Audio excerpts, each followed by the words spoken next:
that really level of make it honesty that. is exactly what it requires. You Yeah. know, the only thing I would add to it is I think we should say, this is how we did it. When we grew up, when we were doing this, this is how we did it. This is how we know how to do it. Yeah. That makes us You know, old. and I worry that the whole thing makes us sound old.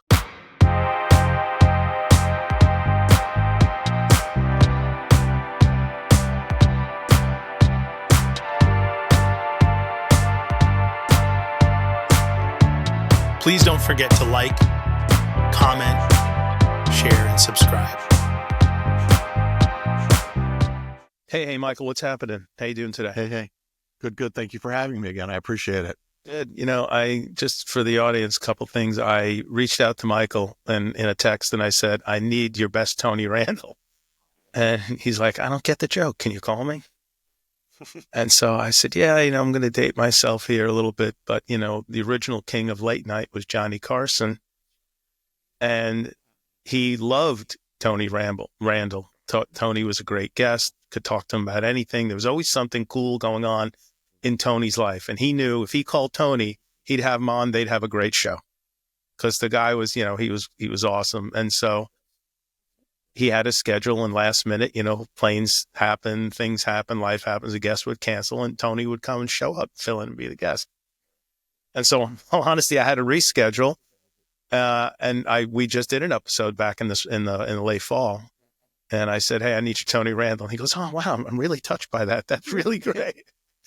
And yeah, I said, well, it's very flattering to be a compliment. backup guest. I mean, to be the guy you call is great. I love it. I'm ready. You're in the bullpen when it's the bottom of the ninth, Michael, and we need a few outs. So I'm ready. Any topic, any time of day, middle of the night, ready to go. So today we're going to talk about this thing called work from home. You know, boy, we've seen a lot of shift in our lives and careers. But before we do that, I want to talk to you about what I'm drinking here today, and I have a story for you about this glass. Look at that glass. Wow.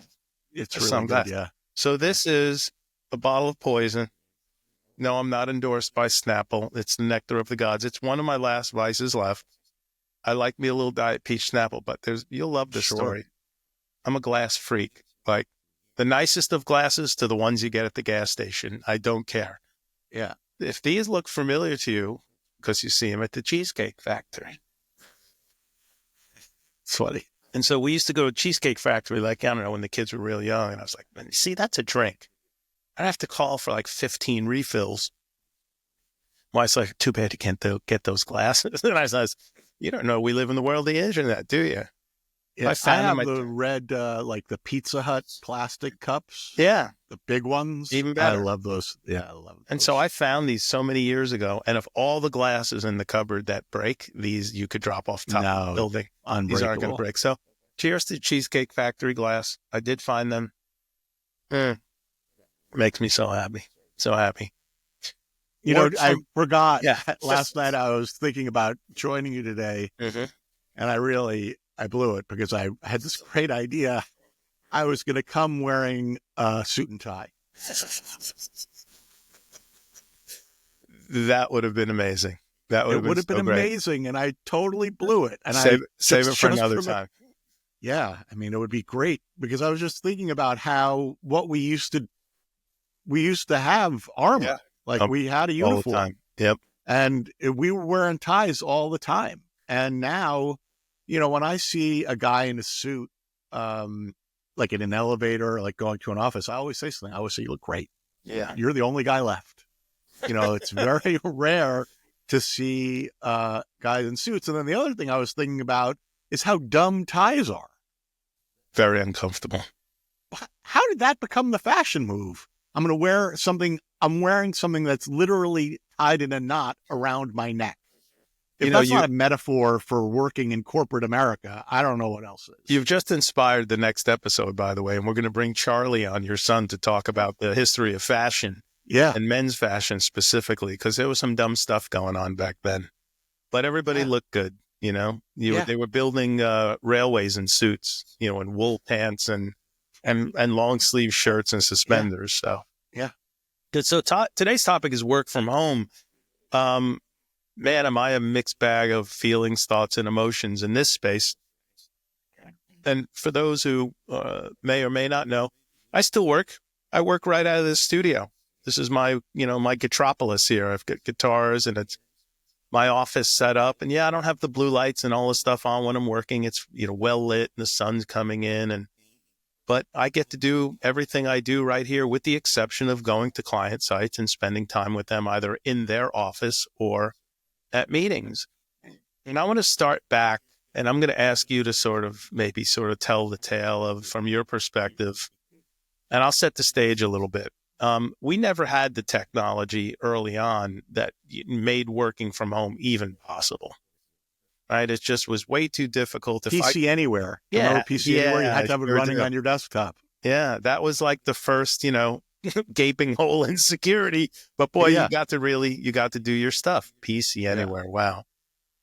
But, we didn't have that. And then we went into virtualization and Metaframe and, Citrix and Metaframe and WinFrame and all this, or WinFrame, then Metaframe, and all this stuff started coming on. And then, VMware. So now all of a sudden we start really having the tools to provide safe remote access. And so you see the pendulum go from absolute zero to the art of the possible. And it stayed, I want to say, left of center, left being meaning much less people doing it, far right being, it's a free for all work from home, because the corporate culture was still come to the office, show up, do all these things, show up. And if, on a rare occasion, if you had an emergency, work from home was cool. Yep. Then COVID hit and, that was the end of that. The only choice you had was to figure out how to make everybody who had office jobs work from home. Those who didn't have the luxury working at restaurants, service stations, convenience, wherever they were, doctors' offices, bank tellers. Yeah. Anybody who'd had to show up at a physical place couldn't do it. And so now you see there's I'll get to the end here, but, companies, and I almost feel like CEOs got together and said, hey, we're getting everybody back in the office. Enough of this. It's done. I've got these giant buildings. I'm committed to leases. If I can get rid of the lease, great. I mean, if I can't, I'm not going to have wasted air here. But if I can, am I going to contribute to the collapse of the commercial real estate market? I think there's a big seed there. I don't know that I'm definitely on it, but I'm trying to figure it out. There's cultural stuff. So what I want to talk to you about today is, bring me through your memories of what it was like working from home, what people thought about working from home. I think there's a lot of stuff we can interject there. And then we're going to get all the way swing back to, we're going back. JP Morgan Chase announced March 1st, 5 days a week, everybody's back. Right? The dog has wagged its tail. So yeah, I mean, it's crazy. I was never a remote worker kind of person. I was raised that you go to the office, bad weather, good weather, like you were going in, it was sort of like a badge, like you go in every day. I made it. And when I was working at a startup in 2016, 2017, the teams started to ask me for a remote work opportunity 1 or 2 days a week. And I was really resistant to it. Ultimately, we included it as a benefit for people to be able to work from home 1 or 2 days a week, which primarily meant that people were working from home Mondays and Fridays. And I had sort of a mixed experience with it. I never took advantage of that. And so I just couldn't really relate to it. And then when COVID happened, I had a different job and I was already managing people around the world, meaning where I was going to the office, I actually had no coworkers. It was an office space for the bank I worked for, but I didn't have any teams there. And so I was, on video or on conferences all day long with people around the world. And I still went to the office every day. It didn't even occur to me to work from home, but then COVID happened. And I thought I was going to have a hard time with the transition. And I think the main thing to point out about the technology side is we got really good at virtual desktop. I mean, wow. Like virtual quick. desktop real quick. And it sort of saved the day for a lot of companies. And then the other thing that improved equally as rapidly was video conferencing, right? Yep. You know, pre-COVID, Zoom was in use, but not like it is post-COVID. There were some other solutions that didn't work as well, that didn't scale during COVID, and people really kind of adopted Zoom and Teams. And so it opened a door to a new style of collaboration that we hadn't really ever done before, which is video. And I think a lot of times, and I'm open-minded about people's views about working remotely or working in the office. You know, when I talk about managing engineering teams, I'm comfortable with them working remotely. Mm-hmm. You know, most engineers I know, you know, who perform well are up early. They work all day. They might take a break to be with their family, and then they probably work a little more after dinner. And I'm getting more work from them because they're not commuting. And some people say, well, how do you ensure that, you know, you're getting good work from people? And I always say, well, that hasn't changed. We need to have ways of ensuring that our teams are performing, whether they're work from home or not. And the other thing is your good performers are going to continue to be good performers work from home. And your bad performers are going to continue to be bad wherever they are, right? Yep. But so COVID really created this collaborative environment. And so on the positive side, you know, this is an unpopular view that I have. Yeah. I think collaboration is better.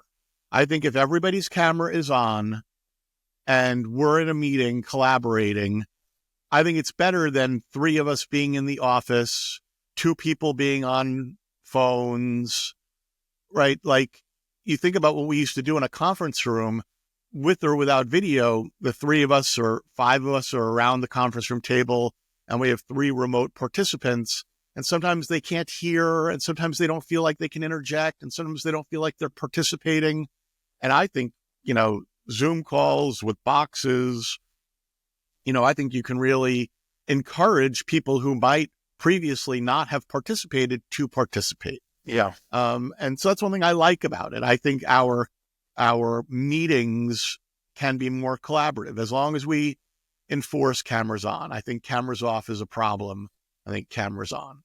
And then the other thing I just think is interesting is people say, you know, we're more innovative with our ability to have hallway conversations. Hallway conversations create an energy and I'm like, maybe, I don't know. I don't, there's no sort of evidence that suggests that we've come up with incredibly innovative ideas as a result of hallway conversations. I don't think returning to the office has anything to do with productivity. I think it has to do with, and I think this is in your note, and I'll look for it in a second, but if I'm running a company, I want you to walk under the logo every day. I want you to feel like you're culture. Yeah. Right. I want you to feel like you're part of this company. And the more you're remote, the less sort of sticky you are, the more likely you are to be like, I can work anywhere. But if I sort of all the things you say, if I could just jump in because I don't want to lose them. You said so many really cool things. As I was thinking about chatting with you today on this topic, I unwound the reel a little bit, and I said, when were my first experiences where people were getting work on behalf of the company I was working, and they were not in the office doing it? And so I had to think about it for a little bit. And I first said, well, one of the first companies I worked with was writing software for us. They didn't come to my office to write it. It was SGP. Yeah, sure. Okay. We had developers at the time, and SGP would write stuff. And, we'd meet in a series of meetings, whether it be on the phone or in front of each other. They'd go away, do the work, write the code, come back, we'd deploy it, and we'd have a solution. I'm like, okay, well, that's kind of remote work if you really want to attach to it. But then I thought fondly of Grant Alexander. And I've been telling this story, Michael, for 25 years. And I miss these days. Now, there is a part of there's part of both of the things you said wrapped up into this. I remember it was a Friday afternoon. It was like noon. And our closing manager at the mortgage company I worked for and said, hey, remember we had the application, it was called Ivy Loan, right? Mm-hmm. It was the name of it. She said, man, I really wish we could do something like this in this application. And we spent 10 minutes just sort of mapping out a very high level view of what it is she wanted to accomplish and why it would be good to build it in this application as a module. And I said, yeah, that's a really, really great idea. Let me talk to Grant and figure out, because at that time he was doing all of the work. And I said, let me talk to him about what it would take to do that. And so she leaves. We have, it's lunchtime, go out, have lunch, come back. It's Friday. It might be 2:30, 3 o'clock. And I call him, hey, G-Man, come to my office. Can you pop in? And I go, yeah. I go, hey, I just met with so-and-so. And she has this idea. And we start riffing on the whiteboard. This window goes here, this goes here, this function goes here, you click this. So we were sort of UX designing, really, when you think about it. Yeah. There was no code. And I wasn't creating logic, but I was giving him enough explanation for him to go build the logic. That's right. And I said, so just think about this a little bit. Don't kill yourself over the way. When you get in Monday, I'd like to talk further. Let's explore this. Let's bust out some requirements. Well, this guy not only knew the application better than anybody because he inherited, took it on, but he knew the business. He became a student of the business. So he comes back on Monday not to discuss what he wants to do. He comes back Monday with it built. Yeah, totally. Yeah. Okay. And when I say built, I long for these days. I mean freaking bulletproof. Built. And so Kathy was the woman who ran the closing area. And I say, hey, Kathy, can you pop down here a second? And we've got it up in a test environment. And I was talking to Grant about your idea and scratch that stuff up on the whiteboard because it was still there. And look what this guy did over the weekend. And she was floored. She's like, when can we deploy it? I said, well, let's get a few eyes and ears on it. Let's have some people on your team test it and run it through. Make sure we flush it out. Grant's going to, write some scripts. It's not overly complicated. Let's check these scenarios. And as soon as you can do that, we'll deploy it. And she said, when can you have those scripts ready? And I said, tomorrow. She goes, then I'll do it tomorrow. Yeah. Great. So Grant wrote all the test scripts, all the use case scripts. She went and ran them all down. Pass, found one little bug, not a big deal, quick fix, retest, deployed it Wednesday. So in that story for me was the closeness of collaboration. Kathy walks to my office, we chit chat. I can certainly do that here on a platform like this. I could pop up a whiteboard. We could scribble stuff out. Her walking to your office, though, is a big kind of. It was impromptu. Event. It was impromptu. Me having the ability to just, hit like 38. G-Man, can you come into my office? Yeah, G-Man totally. Over the system we used back then. Him coming in, the whiteboard's right there. Boom, boom. A lot of informality and immediacy to that. But then effectively him working from home. So I really spent a lot of time. Not only is it one of my favorite stories about delivery and the value of technology, people understanding the business and all that, but I'm like, okay, that was what started really getting me to think it was kind of okay. I also remember, and this was a funny cultural thing, it was 2010. I worked at JP Morgan Chase. Working at home was frowned upon. Oh, I'm sure. It was frowned upon. And I was like, I'm traveling. And, from traveling site to site, we were in 27 cities. If I'm every week traveling to 2 sites, what's the difference if on Friday I'm home? No big deal. And we had video, but we had calls. And we had video, but it was only in the office, the Tandberg devices, the purchased by Cisco. But I would make sure it seemed like I was in the cone of freaking silence. Totally.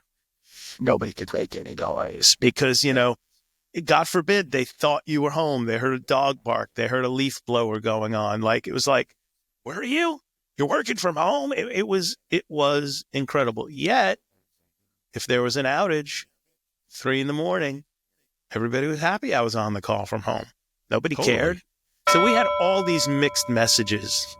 Nobody liked it. Nobody liked it at all. And think about our offshore teams. I mean, I've been working with offshore teams for 20 years and, I've been getting delivery, and so hundreds of people who are remote. I don't know where they are.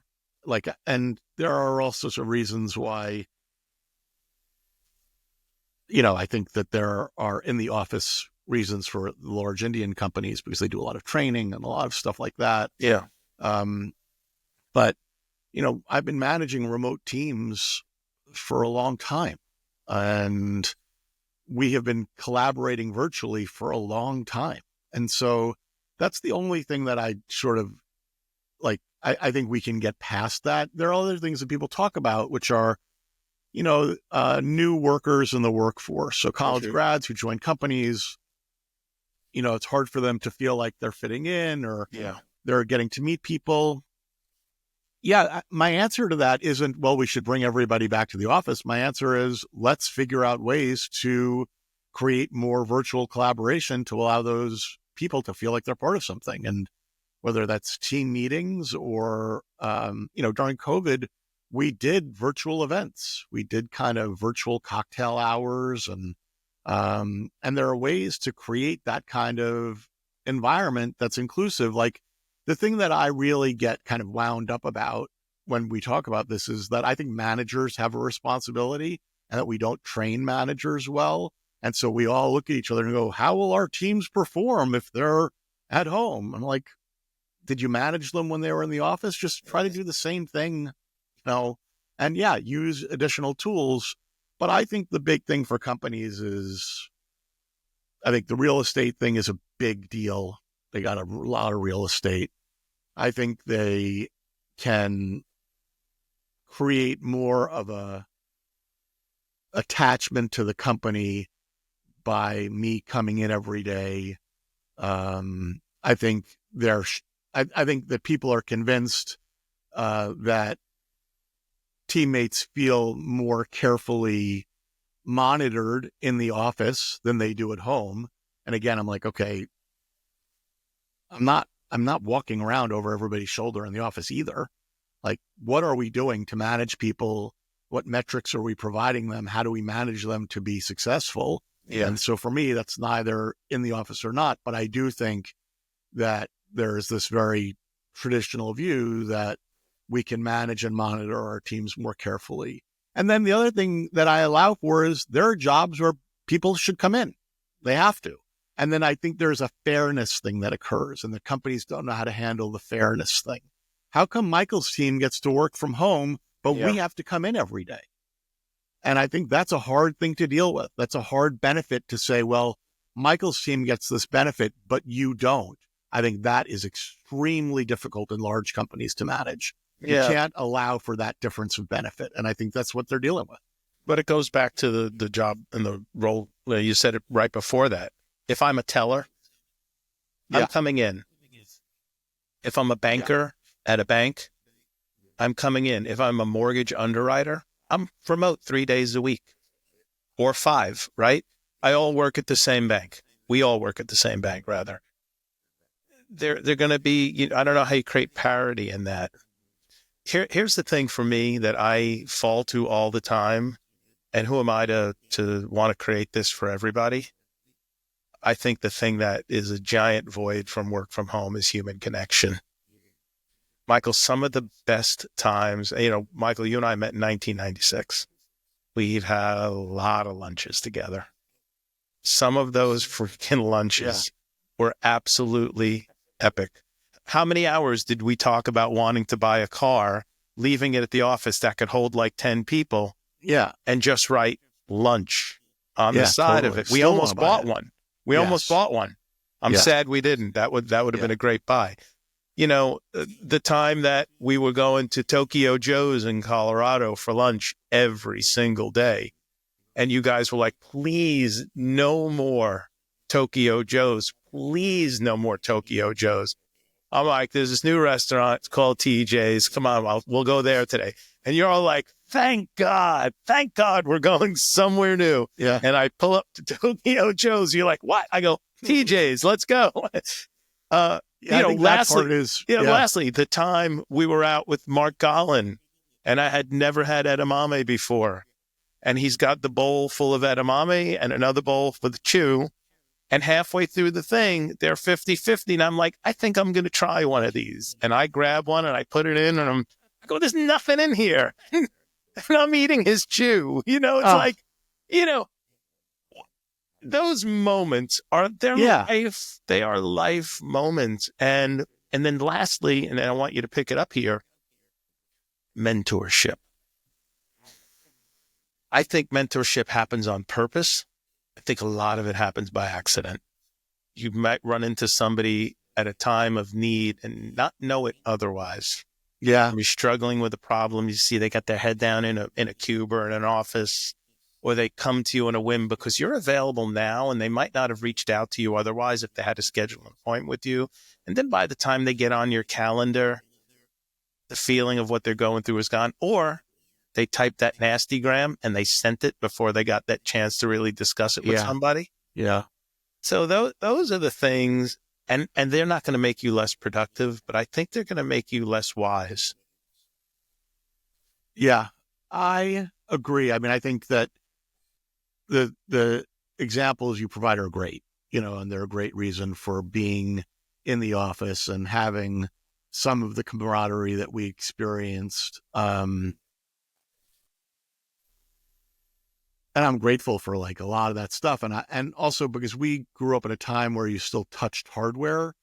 It was also very different, right? Very true. Touched hardware together, like when we had outages or cabling. And so that was a lot of fun too, to be able to do that stuff. Yeah.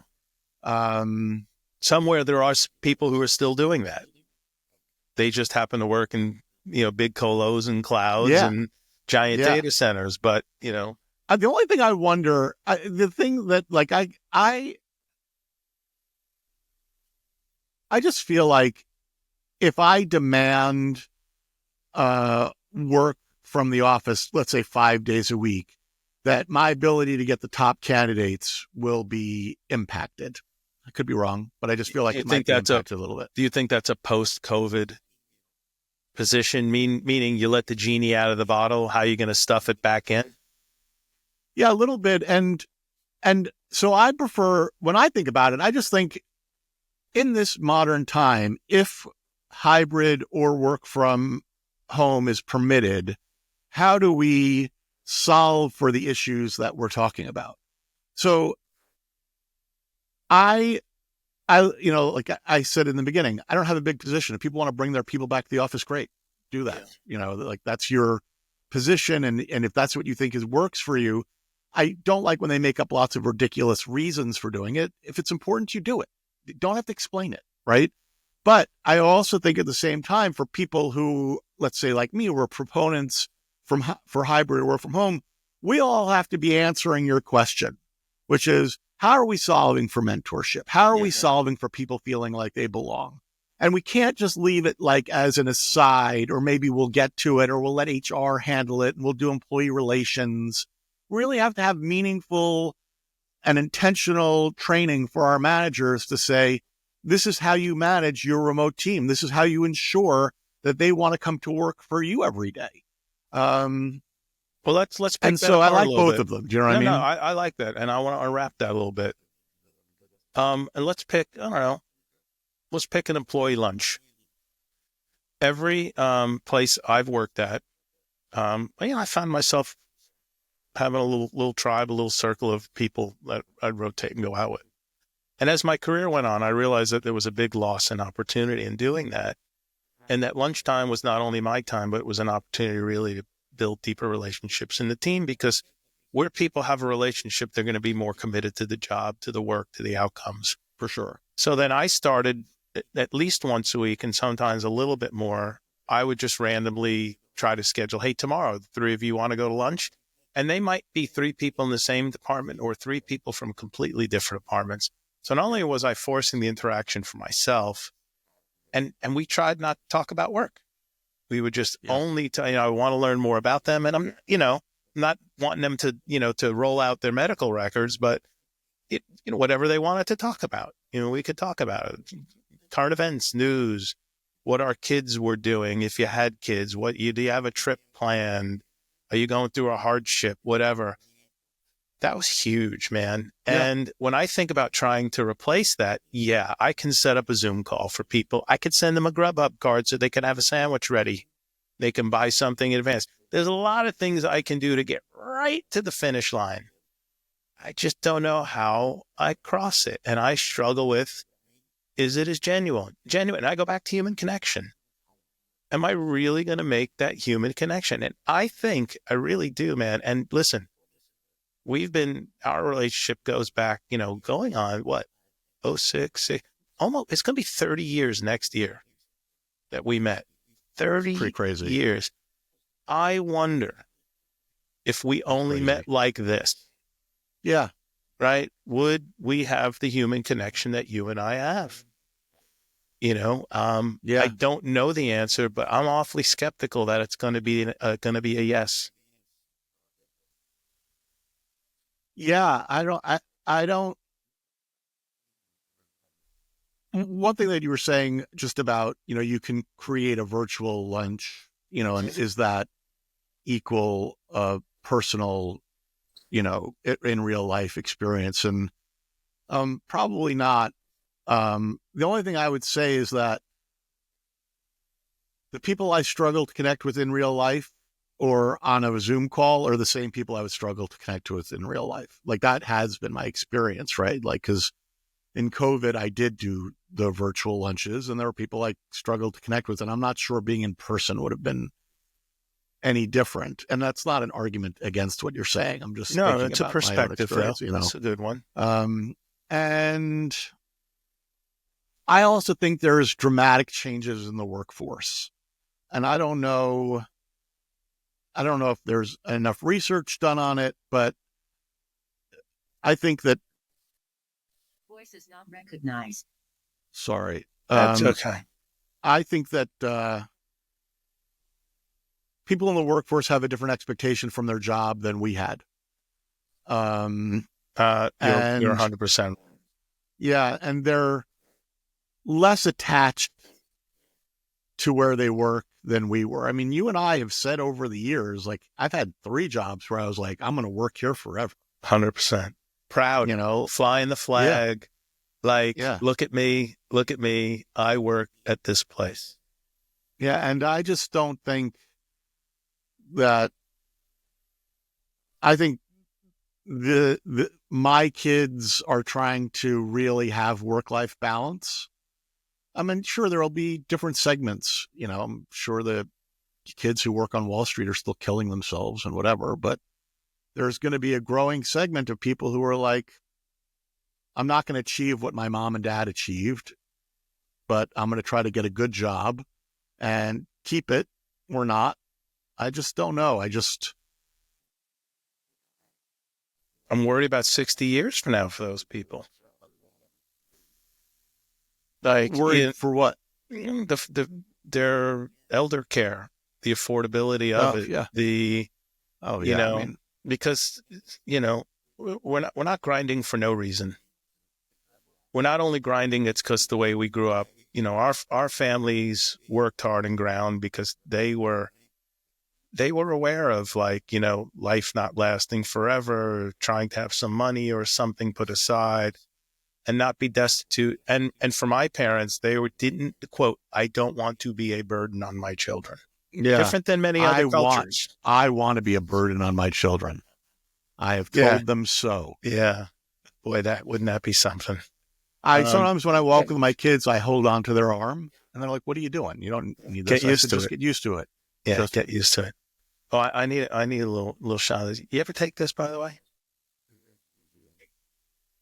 No. Alpha Brain. Picked it up on the old You got all sorts of sponsorship opportunities going on here. You got I like do. product If they don't- placement. You got Snapple. You got this. if they'd only What is pay me going on? 8 cents an episode, I can afford, Yeah, absolutely. I can afford a third of this one Alpha Brain pill. Will you feel the results of taking that pill instantaneously? Not instantaneously, but when we go for segment 2, it's going to be straight up the middle. At least I believe so. So that's all that that's matters. all that matters. I had a conversation with somebody last week. I think we might have talked about it a little bit. And she said the same thing you just said. She said the C-suite are 50s and up in most cases in bigger companies. There are exceptions, of course. They came up the way we came up. We got our first gig, whether we went to college or didn't. Once we got our break, we were heads down and we worked 80 hours a week and nobody had to apologize for asking us. And we didn't make any excuses to do it. We did it because that's what we thought needed to be done. And today's workforce are motivated by different things. Yes. And if you put the pressure on them, and this may be a bold statement, I'm sharing what she shared with me. I'm not yet sure what I'd know about this. I haven't done the research. Disclaimer, that they will seek another opportunity.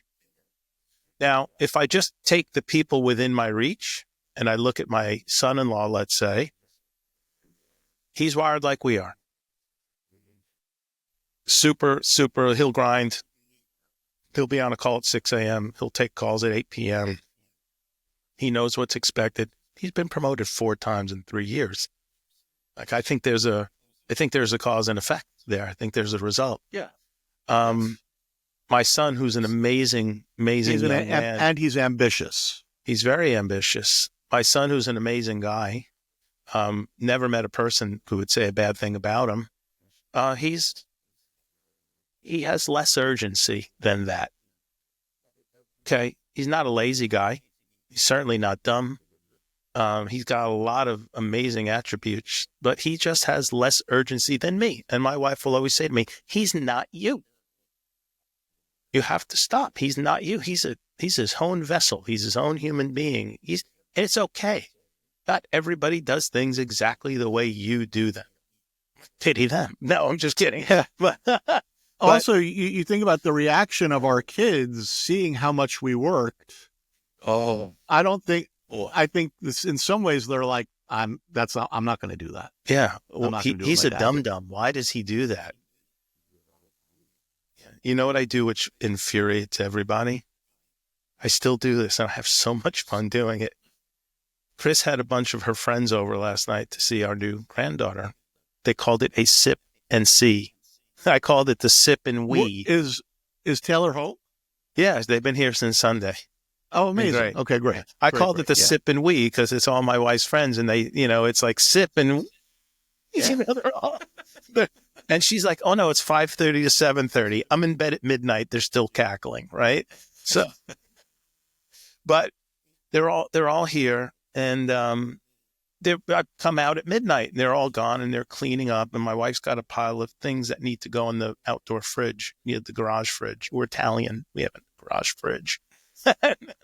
That's a Sebastian Maniscalco skit on that. Of course, you got the garage fridge, but and so Chris says, "Can somebody help me?" I go, "Alex, Mia, what you going to get up over here? What are you doing?" And Mia looks at me with a little smirk, goes, "What about you? Aren't you going to do it?" And the containers had price tags on it. I said, "You want to know what I did? $9.99, $16.99, $23.99. Daddy did that." I go, "You put the shit in the garage." It's so great. I was talking to Rob Francis, who told the best story about his son, Otto. Otto and Zizi are home, and they were getting a gym membership, and there was a family discount, and Zizi needed Otto to send an email saying, "This is my sister. Can she be on the gym membership?" And Otto couldn't get to it. Just couldn't get to sending the email. So Zizi finally was like, she sent the email herself. And they said, "Great, fine, you're in, no big deal." And so she said to him, "I sent the email. I asked you to do it, but I did it." And Otto was like, sometimes the universe just steps in He's like, also, Such the a Rob. dishes. Such a Rob. Yeah. Such Also, a the Rob dishes, response. sometimes the universe just sort of steps in. Such a Rob And response. I said to somebody else, we're the universe. Yeah. That's who we are. Oh, yeah. Like when our kids are like, are you going to do it? I'm doing everything else. Such a great topic. You know, back to my son-in-law, guy I respect a lot. He was in Mexico City for 3 years with my daughter. They lived there and working, and he had the opportunity to work from home more than he took it. Yeah. He was astute enough to know that his opportunities would look better with FaceTime. And I don't mean FaceTime. I mean, they would look better being in the office, being present. When he's on video with somebody in Dallas or some other office across the world, he's in the office. They know he's dressed appropriately. He shows up to play. All of these things, you know, he's he knew it. He just knew it, and he's forging his path. You know, coming back to the topic, if I were in a position where I had to tell thousands and thousands of people they needed to come back to work 5 days a week, I would just want to be as honest as possible. And what I would say to them is, hey, listen, one, we truly believe, whether we have the science or the proof behind it, much like you said, you walking under the logo every single day gets you tighter connected to the mission of our company, which gets you tied to our customers. And, you know, and we love it when you wear the shirt with the logo and you're proud, and maybe even wear it on a Saturday, right? You know, we think it's better for our customers if our employees are more tied to the mission, number one. Number two, hey, let's be honest with one another. We are staring a commercial real estate crisis dead into the windows of its soul. And if these buildings go dormant and landlords default and walk away, leading with the big banks, they're holding billions and billions of dollars worth of notes on these buildings. Not only will it ruin the lives of investors, but it's going to crumble the banks. We saw what happened in the mortgage crisis of 2008. The government's going to have to step in. Hundreds, trillions maybe are going to come in. Inflation. What are we going to do with these buildings? How are we going to affect, you know, anything positive in this market? So what we need to do first and foremost is we need to fly the flag, walk under the logo every day. As you said, I love that. I'm going to use that because we think it translates. And two, we want to save the economy. And if you did those two things, and I don't know the true intent, the depth of the latter, but if it's even remotely possible that that's true, you've got to contribute. You've got to do something there because that'll affect their jobs. The job might become unavailable if all these things collapse around them. I think that really level of honesty is exactly what it requires. You know, the only thing I would add to it is I think we should say, this is how we did it. When we grew up, when we were doing this, this is how we did it. This is how we know how to do it. Yeah. That makes us old. I worry that the whole thing makes us sound old. You know what I mean? Like it's so generational where people are like, hey, this is where I'm going to start the episode. I'm going to clip this. I'm going to put it up front. I'm telling everybody what's happening, and this is where it's going to start. This makes us sound old. Yeah. Well, sometimes I talk to people, and I talked to one colleague, and he said, I really like to print all my paper out, and I like to put it on my desk so I can see it. And I took a horse and buggy to work today too. And I was like, notes with a chisel and a tablet. Yeah, that's not. You didn't sell me on that. And then there are people who really sound old when they talk about it. They're like, well, I need to manage my employees. And I'm like, I don't know. Those words don't mean what you think they mean. Like, manage them. And certainly if that's, if your presence like that, it sounds awfully stern. You know? Yeah. It sounds stern if they were to say it that way. It might be different to say I want to be there for my employees totally with. But I do hear people say it sort of in the punitive way. Okay. I need to watch them. Yeah. That's a bad deal. So more and more companies are coming out. There are a bunch of articles. I'll probably post up a few here in the notes.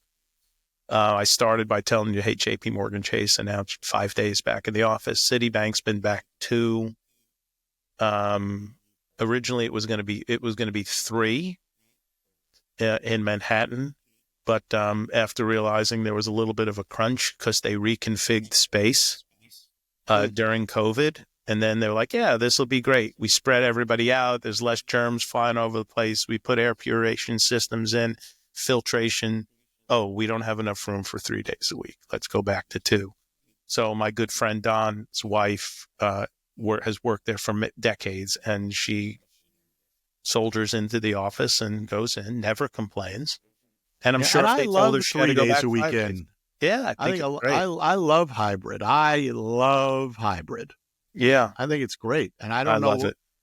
And listen, I'm fine with 4 days. Do you know what I mean? Like, I think it's such a gift for you and I who grew up doing what we did, giving me 1 day remote, but I don't know if that translates to, the other people we know.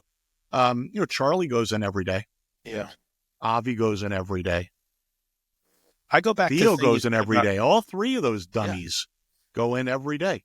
But what you said earlier about productivity, I mean, I only pull examples from my own experience because it's the ones I have. But, I woke up at 3:30 in the morning yesterday. I have one of these things where I wake up, I'm up. If it's 3:30, 4:30, 5:30, whatever, whenever I'm up, I'm up.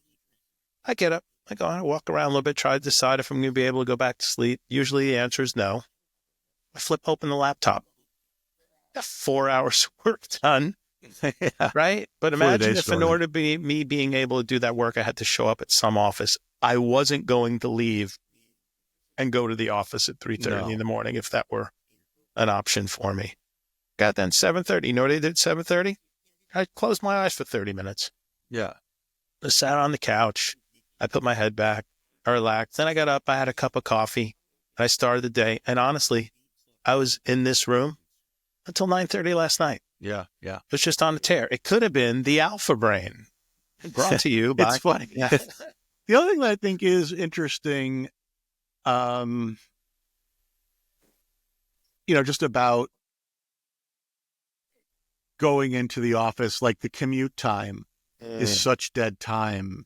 And especially now that I live in Brooklyn and I think about all the people who commute, an hour and a half to their job. And so it's 3 hours a day of commute time.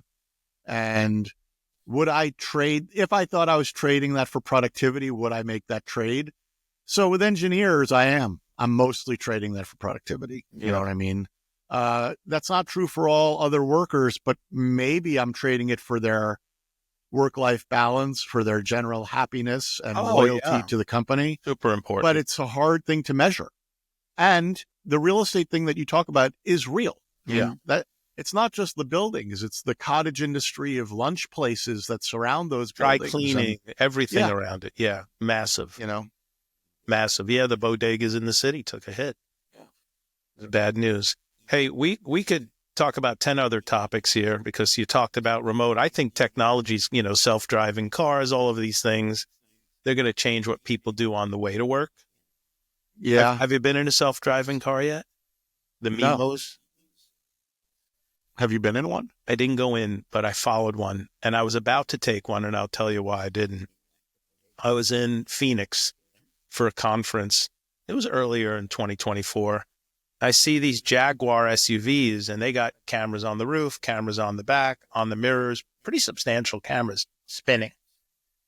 And this thing looks almost like the Google car, not quite as, giant, but I look at it, there's nobody in that car driving it. Going, it's braking, it's changing lanes, doing all that.